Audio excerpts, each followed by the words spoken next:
Hay juegos que desaparecen con el tiempo y luego están estos, que prácticamente no llegaron ni a existir. Porque imagina comprarte un juego, probarlo y que en cuestión de días ya esté muerto. Sin comunidad, sin partidas, sin futuro. Y no estoy hablando de juegos pequeños. Algunos tenían nombres enormes detrás, presupuestos altos y aún así no aguantaron ni lo mínimo. Y empezamos el vídeo con Firewall Ultra, que sobre el papel parecía una apuesta muy fuerte para las VR2 de Sony. Salió el 24 de agosto del 2023 y Sony ha confirmado que sus funciones online terminarán el 17 de septiembre de este mismo año. Eso significa que estará poco más de 3 años. Y claro, alguien puede pensar, bueno, 3 años tampoco es tan poco. El problema es que para un juego multijugador, de pago, exclusivo de realidad virtual, y encima dependiente totalmente de sus servidores, esa vida útil sabe muy poco. No es como un juego offline que compras hoy y puedes seguir jugando dentro de 10 años, aquí no. Aquí cuando llegue esa fecha se acabó todo. Y es que Firewall Ultra venía con la idea de ser una apuesta importante para PC VR2. Se anunció con bastante ruido, salió como una experiencia táctica online y daba la sensación de que podía convertirse en uno de esos juegos que sostienen una plataforma. Pero la realidad fue otra.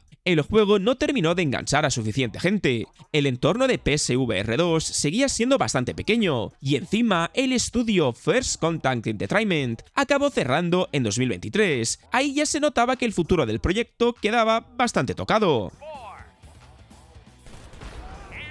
Y justo después llega uno de los casos más ridículos que ha dado el género, The Cooling 2, que duró 8 días. Y es que sin exagerar, es uno de los ridículos más grandes que ha dado el género Battle Royale, y no solo porque saliera mal, sino porque literalmente nació prácticamente muerto. El juego se lanzó el 10 de julio de 2018, y Savant anunció su retirada y cierre el 18 de julio de ese mismo año, así que estuvo abierto 8 días, 8, ni 2 semanas estuvo, ni tiempo para que la gente dudara de si darle una oportunidad. Directamente salió, se estampó contra el suelo y desapareció. Lo peor es que este cierre tan rápido no fue solo una mala suerte puntual, fue la consecuencia de una cadena de decisiones malísimas. Savant intentó sacar una secuela cuando el mercado ya estaba completamente dominado por gigantes como PUBG y sobre todo Fortnite, y en vez de diferenciarse o recuperar lo que hacía especial al primer The Cooling, decidió acercarse más a ese estilo militar y genérico que ya estaba saturado el mercado. Mucha gente vio el juego y pensó lo mismo, esto llega tarde, se siente barato y encima no aporta nada. Según los datos recogidos en su estreno, The Cooling 2 tuvo un pico alrededor de 250 jugadores en Steam el primer día, y en unas 40 horas cayó hasta quedarse prácticamente con un solo jugador. Eso ya no es una bajada normal, eso es una evacuación de emergencia. Ahí quedó clarísimo que el juego no tenía ninguna opción de sostenerse como multijugador online, porque un Battle Royale sin gente no es un juego herido, es un cadáver esperando a que lo entierren. Por eso cerró tan rápido, porque no había base de jugadores, no había una imagen buena, no había confianza y tampoco había paciencia por parte del estudio. De hecho, Savant optó por retirarlo de las tiendas, devolver el dinero y volver corriendo al juego original, admitiendo de forma bastante clara que habían metido bastante la pata.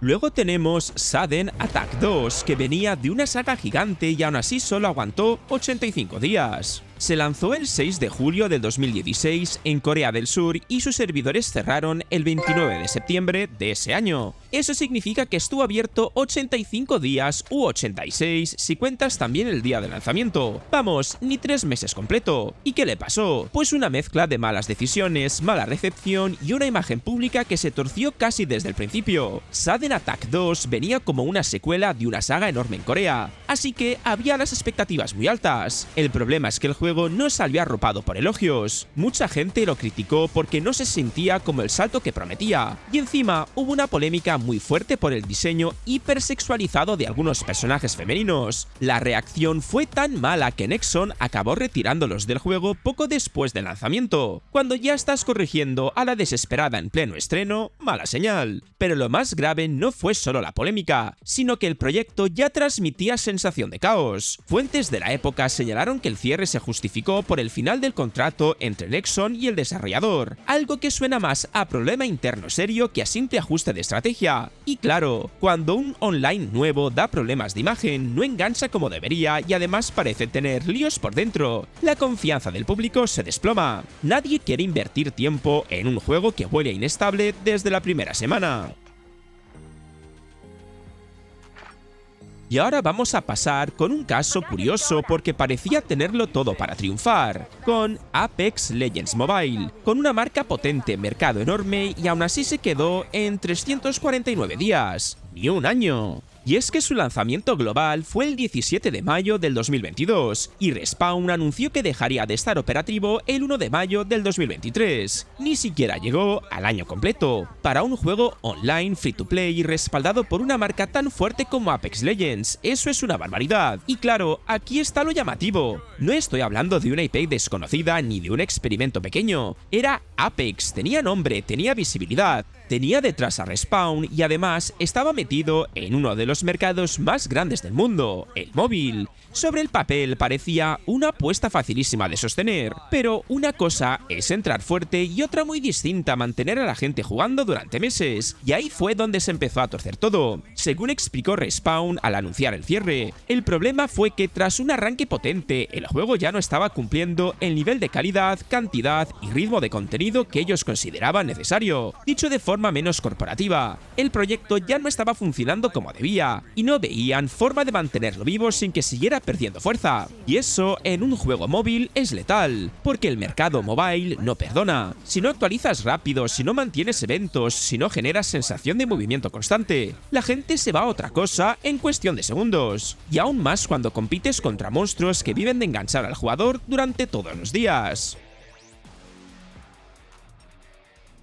Y justo después, otro golpe duro con Drown to Death, con 720 días. Y es que Drown to Death se lanzó el 4 de abril del 2017 en PS4, y Sony fijó el cierre de sus funciones online para el 25 de marzo del 2019. Eso significa que estuvo abierto 720 días, o sea, menos de 2 años, para un multijugador puro y encima uno que dependía totalmente de estar conectado. Eso es muy poco, y eso es justo lo que lo perjudicó. Drown to Death no era un juego con campaña potente ni una experiencia que pudieras conservar aunque el online muriera. Era un título diseñado alrededor del multijugador, de partidas rápidas, caos, personajes raros y una estética de cuaderno escolar bastante única. Sobre el papel sonaba genial, incluso con el nombre de David Javes detrás, que no es precisamente un cualquiera. Pero una cosa es llamar la atención la primera vez que lo ves, y otra muy distinta conseguir que la gente se quede semanas, meses o años, y ahí fue donde el juego empezó a flojear. El problema es que esa estética tan macarra y distinta no vino acompañada de una recepción lo bastante fuerte, como para sostener una comunidad sana. Mucha gente lo probó por curiosidad, sobre todo porque salió en PlayStation Plus, pero no terminó convirtiéndose en ese multijugador imprescindible que Sony seguramente esperaba. Y en un juego así, la comunidad baja, todo se viene abajo muy rápido, porque un online sin jugadores no se siente vacío, se siente roto. Y luego llegamos a Destruction All Stars, que aguantó un poquito más, unos 1213 días. Y no es un cierre tan extremo como otros casos de este vídeo, pero para un juego centrado en el online y además impulsado por Sony como exclusiva de PS5, sigue sabiendo a fracaso bastante rápido. Y aquí está el problema de fondo. Destruction All Stars nació con mucho escaparate, pero con muy poca pegada real. Sony lo presentó como una especie de gran espectáculo arcade de coches, casi como si pudiera ser una nueva marca potente para PS5. Incluso estaba previsto como juego de lanzamiento de pago, pero acabó retrasándose y llegando gratis con PlayStation Plus, y eso ya daba una pista rara, porque no suele pasar que un título tan importante cambie de plan tan rápido si la confianza es total. Luego salió, y el problema fue que la idea llamaba más la atención que el juego en sí. Visualmente tenía personalidad, pero mucha gente sintió que le faltaba profundidad, modos más sólidos y un gancho real para quedarse durante meses. En este tipo de juegos eso es mortal, porque un multijugador vive o muere por la comunidad. Si la gente entra, prueba un rato y se va, el juego se queda sin oxígeno, y empiezan los tiempos de espera, baja la variedad de rivales, desaparece la conversación, y lo que parecía un servicio en crecimiento empieza a parecer un solar vacío. Y esa sensación se agravó cuando el estudio todavía hablaba de nuevo contenido en 2022, pero el impulso nunca terminó de consolidarse. Después tenemos Higuard, que vuelve a lo extremo con 45 días. Higuard se lanzó el 26 de enero de 2026 y sus servidores se apagaron el 12 de marzo. Eso significa que estuvo abierto 45 días, sí, 45, ni 2 meses, para un multijugador pensado para vivir de una comunidad activa. Eso no es una vida corta, eso es casi una despedida inmediata. Y por eso su caso se volvió tan sonado, porque no dio sensación de proyecto que fracasó con el tiempo, sino de juego que nunca llegó a arrancar de verdad. Higuard entró en uno de los terrenos más salvajes que existen ahora mismo, el de los juegos como servicio. Ahí no basta con ser más o menos bueno, tienes que enganchar desde el minuto 1, retener jugadores, generar conversación, crear hábito y convencer a la gente de que deje su juego habitual para meterse en el tuyo, y eso es dificilísimo. Según se informó tras el anuncio del cierre, Wildlight Entertainment reconoció que no había conseguido construir una base de jugadores sostenible para mantener el proyecto a largo plazo. O sea, la gente entró, probó y no se quedó. Lo más duro del asunto es que por lo que trascendió, el juego no tuvo un estreno invisible. De hecho, llegó a mover bastante curiosidad al principio, pero esa curiosidad no se transformó en una comunidad real, y en un juego online eso es mortal, porque cuando la masa de jugadores baja demasiado, todo empieza a romperse solo. Cuesta encontrar partidas, se repiten los rivales y baja el interés. Y ahí se forma una espiral horrible, porque cuanto peor parece, menos gente entra. Y cuanto menos gente entra, peor parece todavía.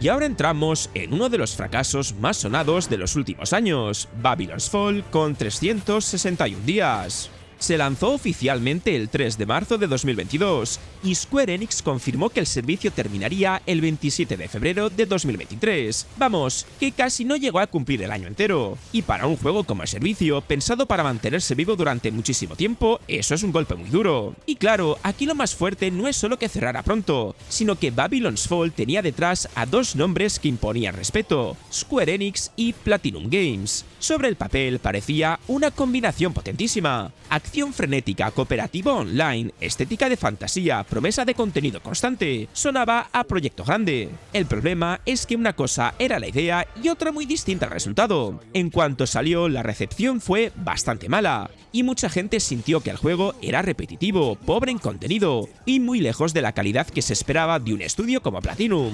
Además, el juego se pegó un batacazo muy serio en jugadores. En Steam alcanzó un pico de 1188 usuarios simultáneos y luego se desplomó de forma brutal, hasta el punto de que pocos meses después se hablaba incluso de momentos con un solo jugador conectado. Y eso en un juego online es una sentencia. Lo más revelador fue que Square Enix anunció el final del servicio en septiembre de 2022, apenas medio año después del lanzamiento, y además canceló las grandes actualizaciones que tenían previstas. Eso deja bastante claro que internamente ya habían asumido que el proyecto no tenía salvación. No era una pausa, no era una reestructuración, era una rendición bastante temprana. Después está Crossfire X, que llegó a los 462 días, pero sin despegar nunca. Crossfire X cerró sus servidores muy rápido porque fue uno de esos juegos que llegaron con nombre grande, expectativas altas y una ejecución tan floja que el batacazo se veía venir casi desde el estreno. El juego salió el 10 de febrero de 2022 en Xbox y Smilegate anunció que los servidores se apagarían el 18 de mayo del 2023. Y claro, aquí lo fuerte no es solo la cifra, sino todo lo que había detrás. Crossfire X venía apoyado por una marca gigantesca en Asia, tenía campaña desarrollada por Remedy Entertainment y además se vendió como una apuesta potente para la Xbox. Sonaba a proyecto que podía hacerse un hueco, pero en cuanto salió la recepción fue bastante mala, y la sensación general fue que ni el multijugador ni la campaña estaban a la altura de lo prometido. En vez de parecer un gran exclusivo, parecía un juego que había llegado tarde, sin pulir, y con menos gancho del que necesitaba para sobrevivir. El problema de un shooter online es que no tiene margen para dar mala primera impresión. Si el estreno sale regular, la gente no espera 6 meses a que mejores, se va, y cuando la gente se va, empieza el efecto dominó. Smilegate lo reconoció de forma bastante clara cuando explicó el cierre, diciendo que pese a los parches, mapas, modos y eventos, el juego no estaba donde necesitaba estar.